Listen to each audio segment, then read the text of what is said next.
どうもこんにちは。革靴の健太です。今日はこちらのオックスフォード、キャプトオックスフォードを釣り込んでいきます。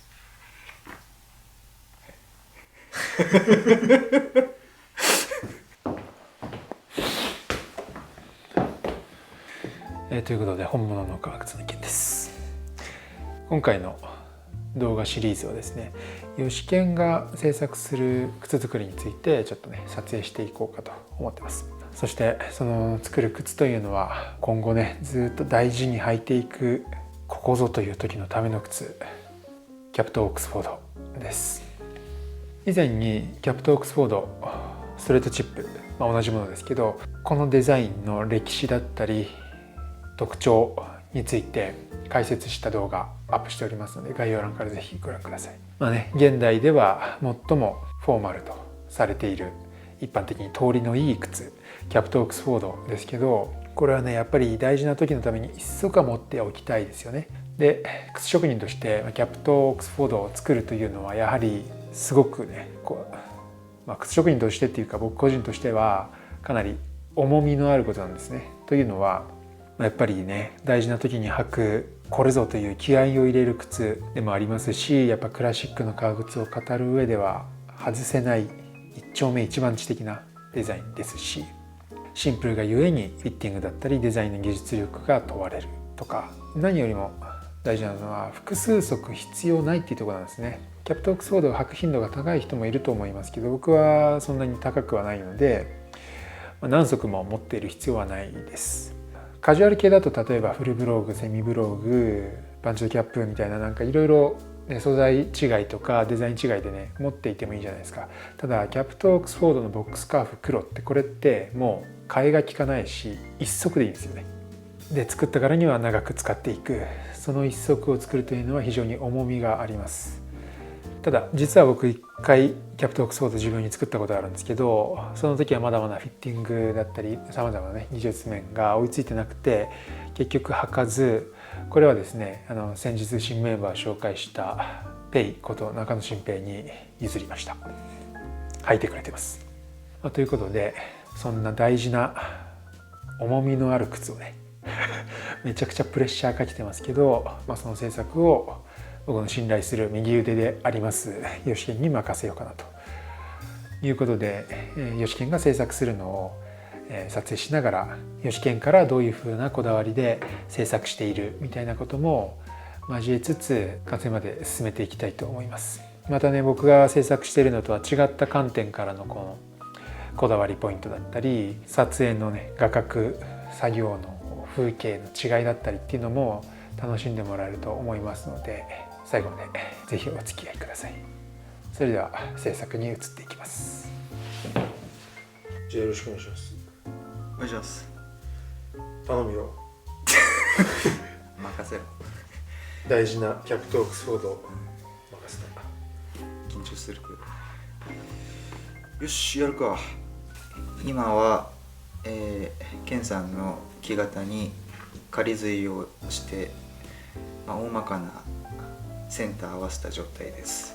仮釣りは MTO でもビスポークでも必ずするんですけど、やっぱり革によって結構伸びが違ったりする時があるので、仮釣りで癖を覚えておいて本番の釣り込みでスムーズに釣り込みできるようにチェックします。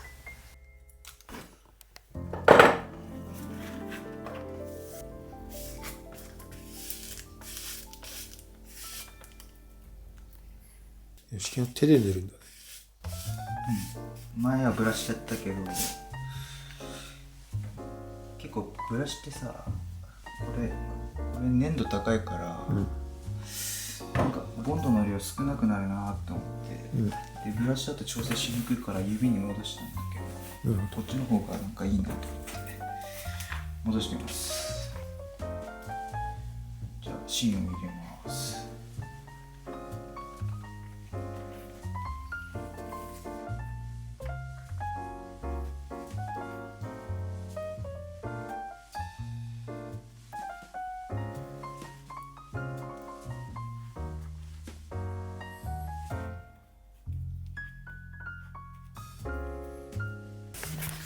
ウンター入れたらサイドライニングを入れていきます。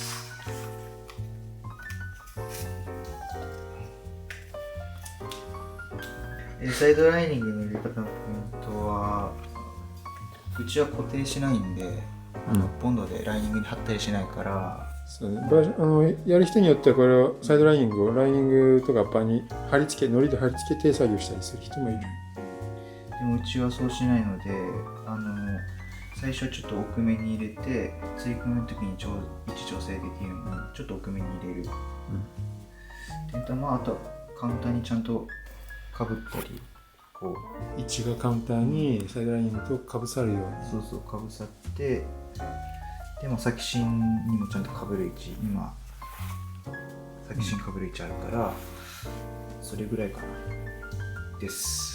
はい。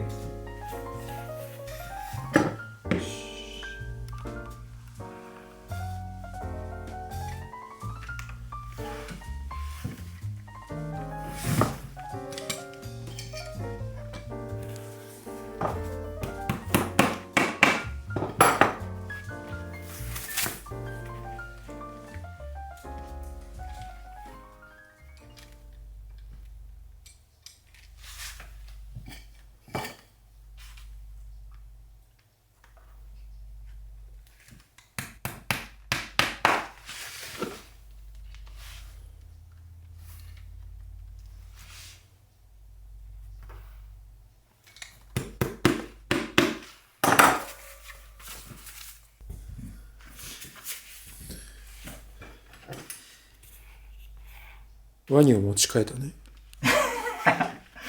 バレた。僕の制作動画はずっと基本ワニ1本しか使わない。だけど吉健はワニ、こっちのドイツ紙タイプとこの日本タイプを使うと。なんか点で引きたいところは細いとここっちやったりとか。こっちだったら結構ここ面で引けるから、口の幅が広いっていう、そうそうそう、だいぶ違う。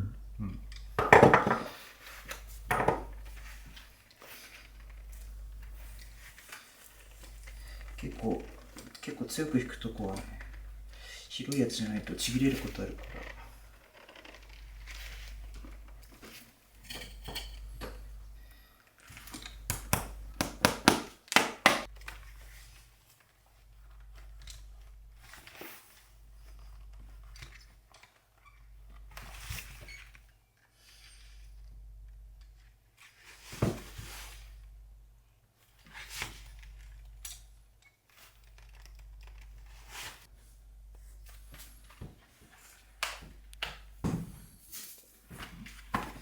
ここがダルダルってことは前の引きとかが足りないってことなんで、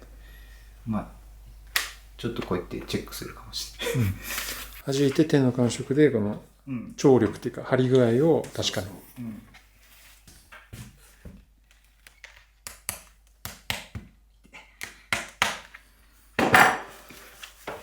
やっぱり靴職人でも手を打っちゃうことはあるんですか？しょっちゅうですね。僕は動画であんまりそういうの言ってないけど、しょっちゅう手打って苦しんでますけど。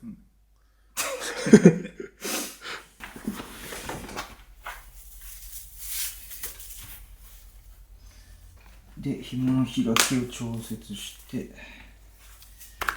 邪魔なんで結んで切っちゃいます。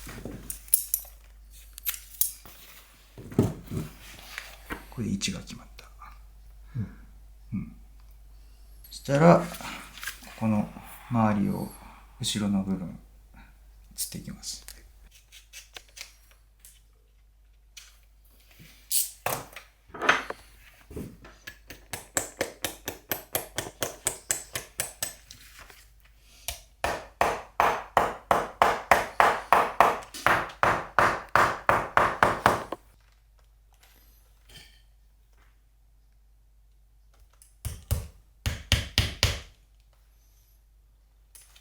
ちなみにこの革はアノネイのちょっと古い革ですね。ボカルボックスカフです。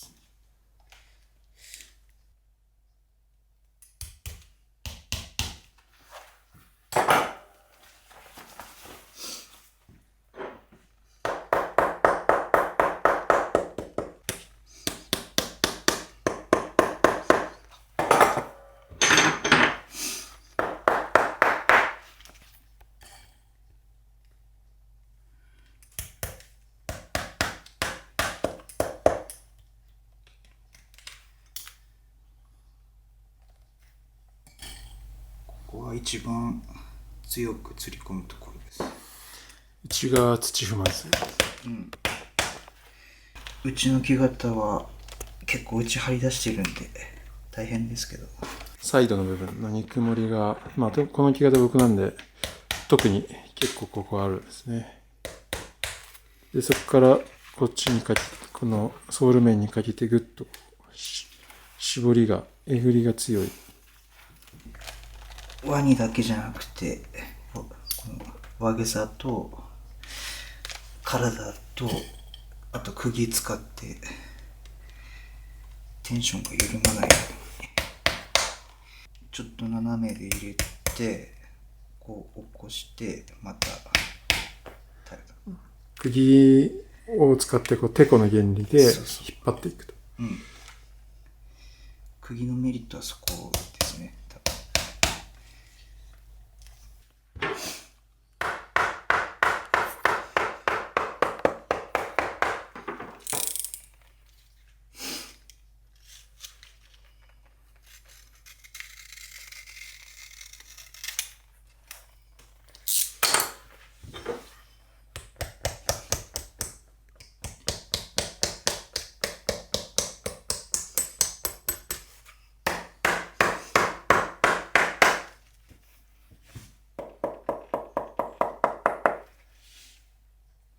綺麗。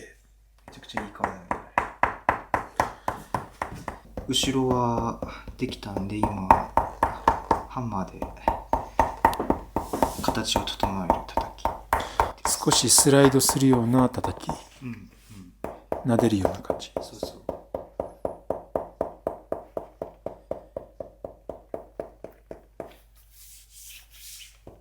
めっちゃ丸いぞこれ。めっちゃ丸いな。ビスポークって感じ。そうだね。いろんな角度から見てなんか変なへこみとかないか見ながら叩いて、あと手で触ってなんか変なボコつきないかチェックしてやってますね。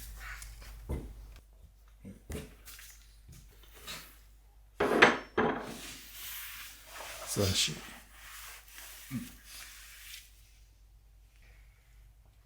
今両足かかと釣り込めたので今先芯をつけるためにアッパーだけ剥がしてライニングだけをつけている状態です。で今先芯の位置を決めて先芯の大きさ調整してで、先芯を釣っていきます。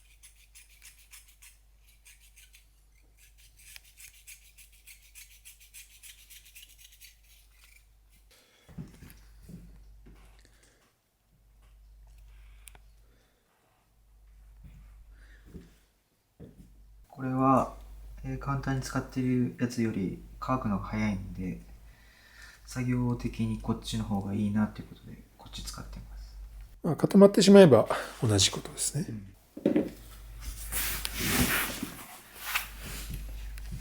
で濡らした先芯をくっつけます。つけて釣り込みます。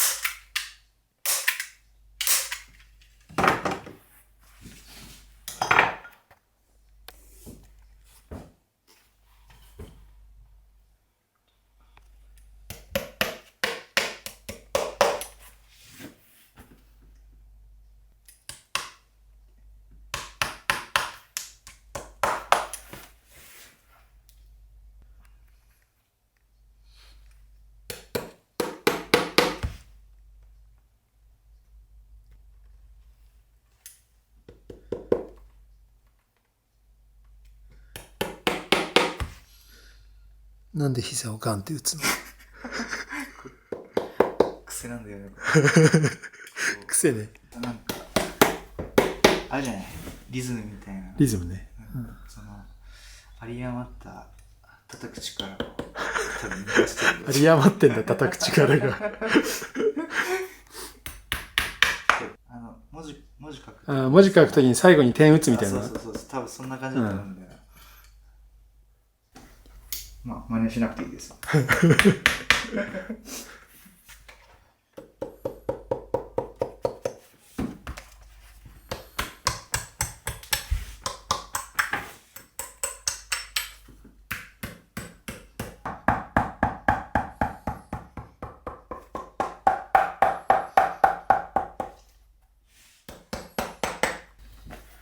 でもこれ両足やったから、まあ乾くまで待って乾いたら削って調整ですね。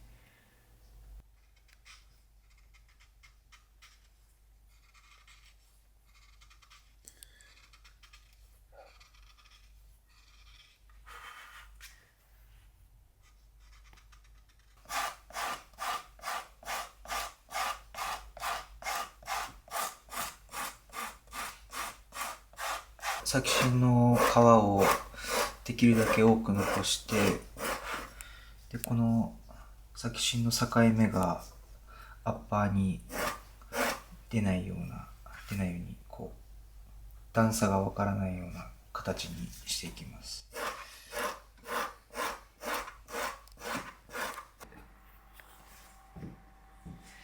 まあストレートチップなんでドレッシーな形になるように調整しました。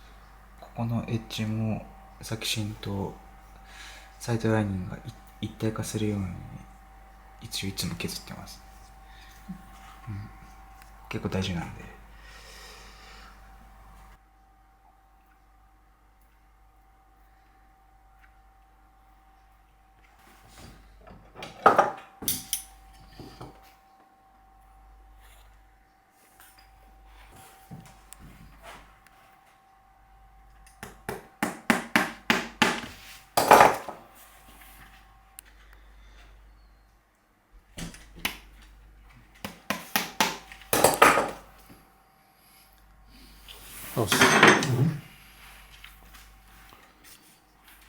押す。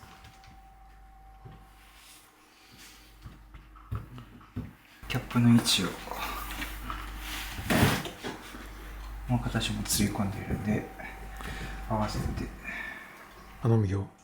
キャップはオックスフォードの顔だから。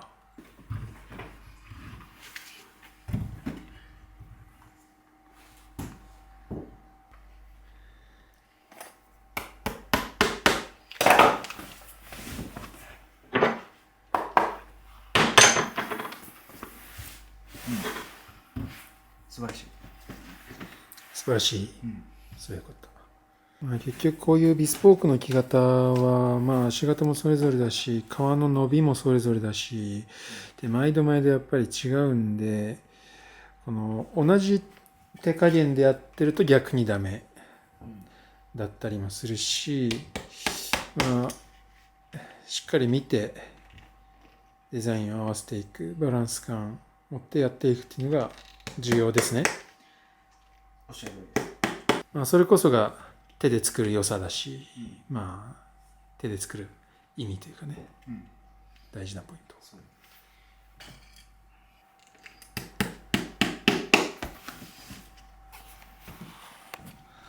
こんちゃん今この位置にいるけど、こんちゃんはね雷が怖いんで、今ちょっと雷になったからね。こんちゃんなってないからハウス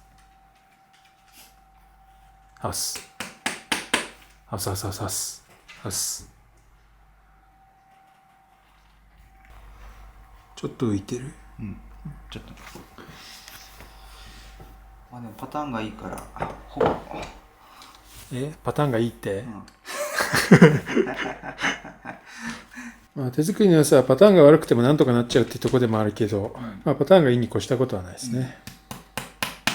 ちなみにパターンが悪いっていうのはまあ何かっていうと、変に力をかけないとしっかり木型につかなかったりとか、変なシワが出やすかったりみたいな、革によったり木型によってどうしてもしょうがなかったりするところはあるけど、なるべくその木型にこう無理なく沿うような型紙になっているのが大事です。そのパターンは僕が作ってるんですけど。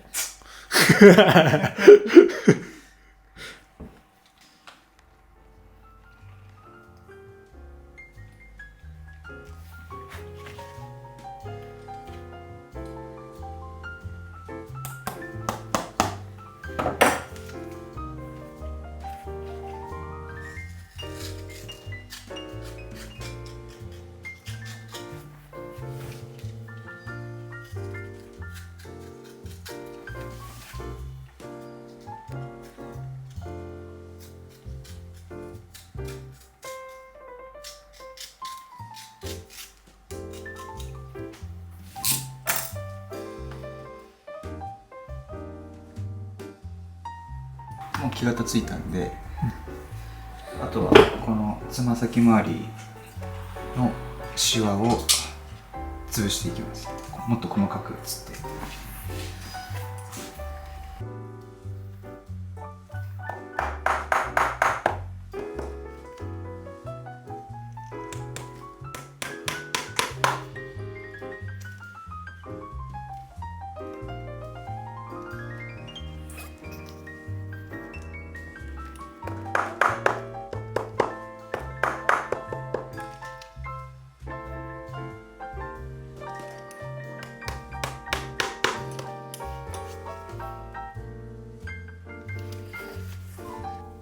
仕上げです。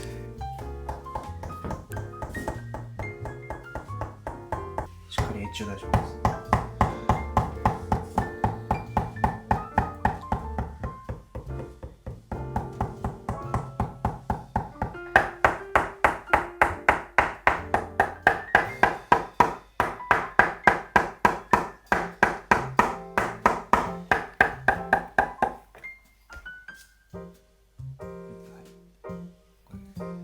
完了です。完了、ありがとうございます。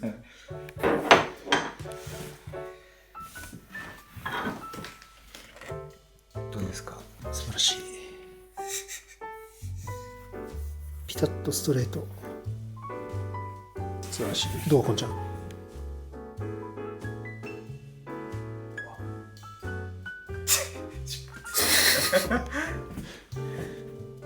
釣り込みここまで来て一安心。これはいい靴になりそうですね。素晴らしい。そして引き続きじゃあ新制作よろしく。